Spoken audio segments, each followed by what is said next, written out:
Hi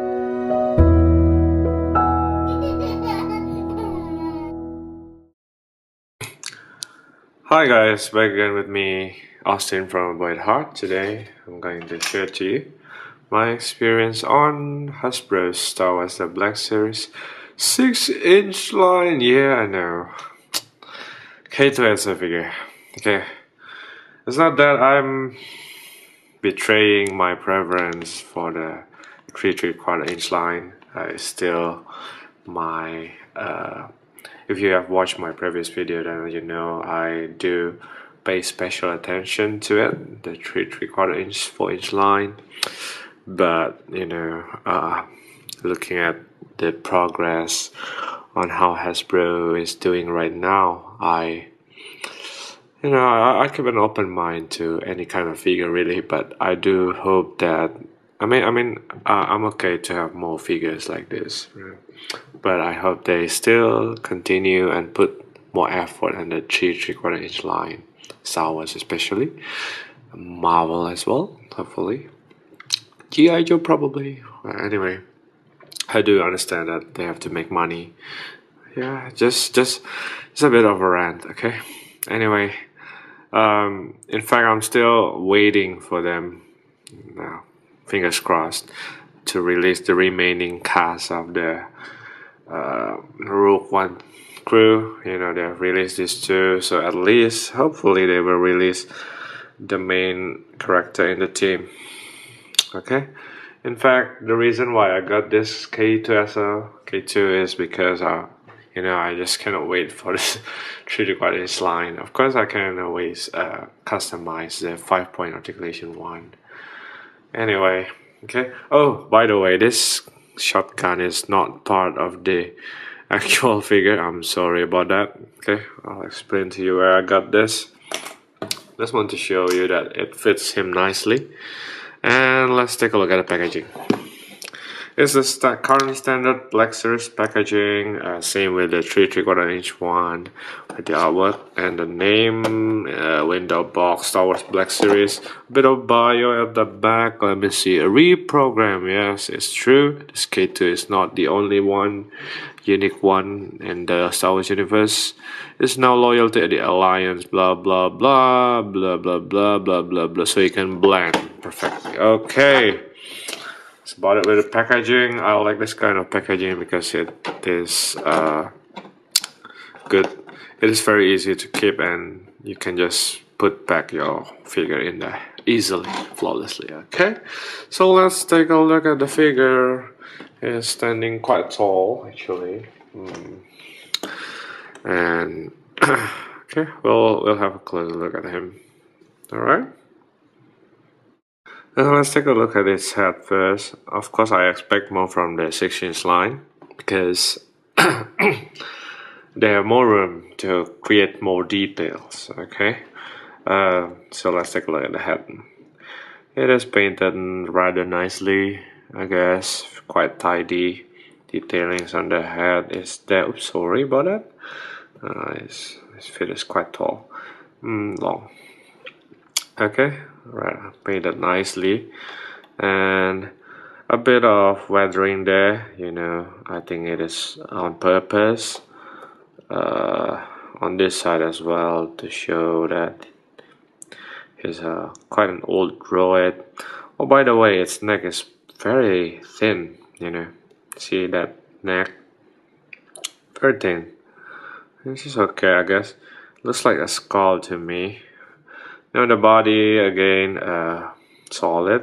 Okay, nice paint all across with a bit of weathering here and there. Okay, a bit of this. I think it is intentional from the paint scheme, which is okay to me. Right, nice detailing on the mold side as well.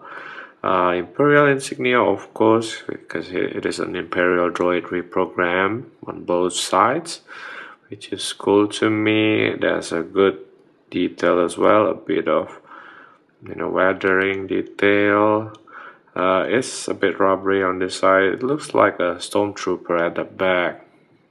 I'm not sure what it is really. Sorry about that. Anyway, pretty cool so far. There's a bit of linings there. I'm not sure what it is for.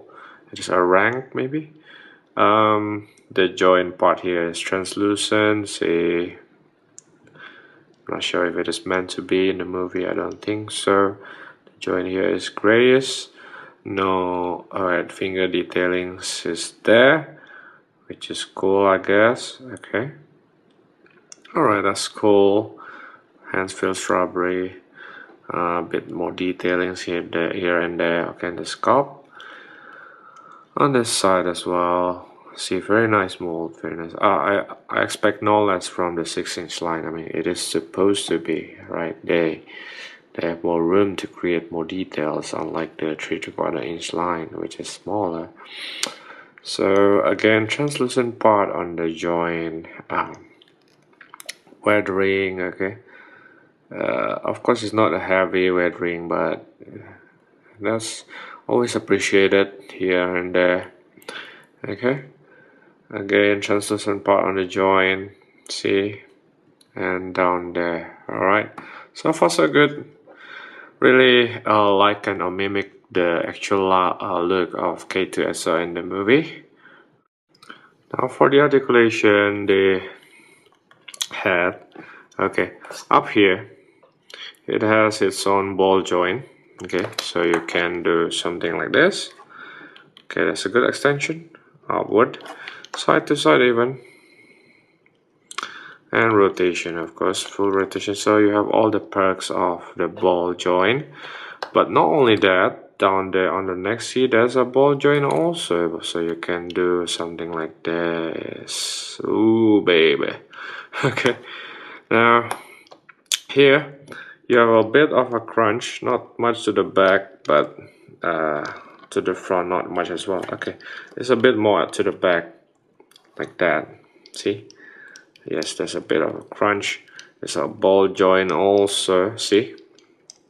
But you can also rotate it 360, of course.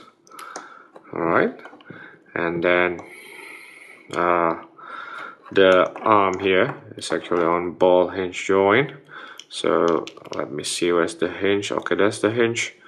By adjusting the hinge, you can do I like the fact that it can fit into the hole just like that. Okay, that's the extent outward, and by adjusting the hinge, let me try, you can have that much extension to the back. Not much really. I don't want to force it. Okay, I don't want to break my precious figure. Rotation, one up here, see, and one down here. Alright, so it rotates. Elbow, you can bend this much, enough for me. Another rotation here on the wrist, and swivel.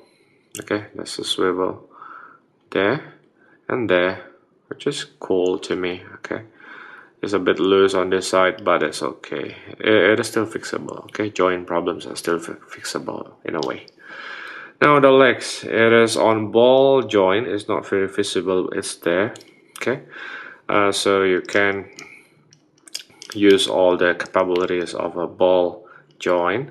See, you can do front kick like this, back kick even, but you can also do like split, and so, you can do open leg motion basically, easily, flawlessly. Oh, let me try to focus. Okay, so it's not bad really. Okay, it's not bad at all. So that's the extent of the open leg position. That's cool to me. I like that. Ball joint basically. I like the fact that it has more room inside also to move. So that's cool. Rotation again, up here one. Down here, let me try. Yes, you have it. You can bend the knee this much more than 90 degrees, kind of appreciated. No rotation here, but you have a hinge there, so you can do something like this, like that, and then there's a rocker ankle. Okay, rocker ankle, so that's good for possibility. Okay, that's with the articulation. very good. I expect no less from the 6-inch line, really. Okay.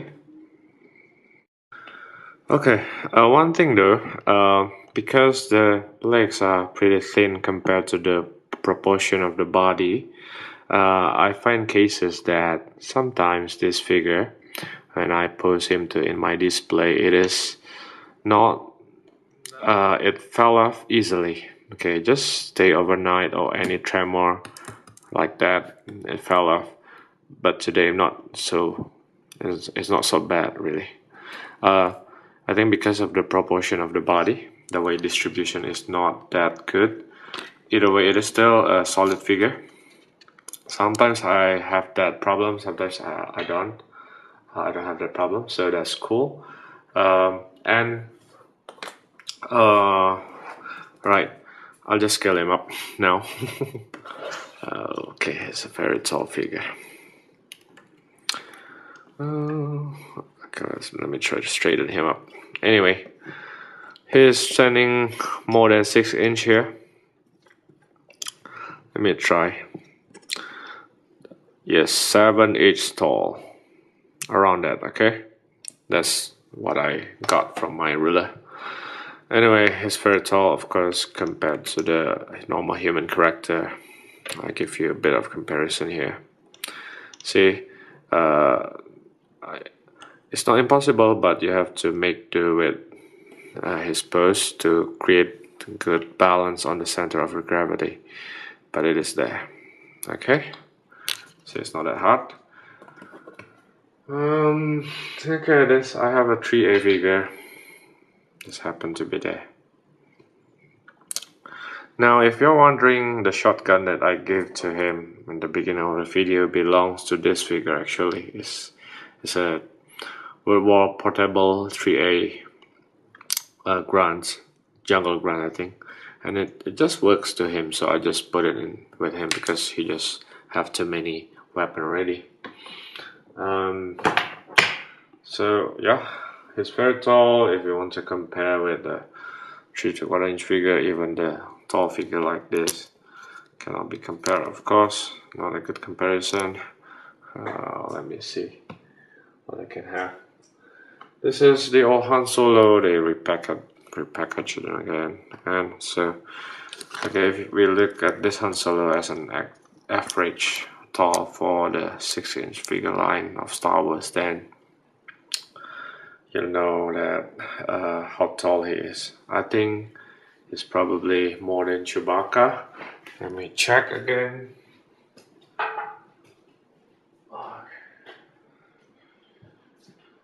Alright, this is Chewbacca. Oh, Chewbacca is actually taller. I'm going to share both of these guys next time. Even Groot is taller. So, alright. Okay, just for comparison, really. So, okay. So, here's what do you call that? I'll just put the shotgun, just to give him a bit of weaponry. Just to recap, everything looks nice, looks cool. It has the likeness of the movie. Everything. You can always put any weapon that you have, put it on him. I've seen some friends who modified this figure to be used to another lineup as well, because the design itself is really cool. I think Disney is doing quite well on the design of this droid, which is cool to me. Again, this weapon is not included in this figure. It's just a custom, not a custom, it's just taken from another figure. Again, see, standing can be a bit of a problem. Just I hope to avoid glue tag anytime possible. So, but anyway, it still stands. Just I'm not sure how long it will last. Probably a day, a night. Sometimes it does better, sometimes it doesn't. Okay, thanks guys for watching. I'm Austin from Boyd Heart, K-2SO. Subscribe to the channel, like the video. Goodbye.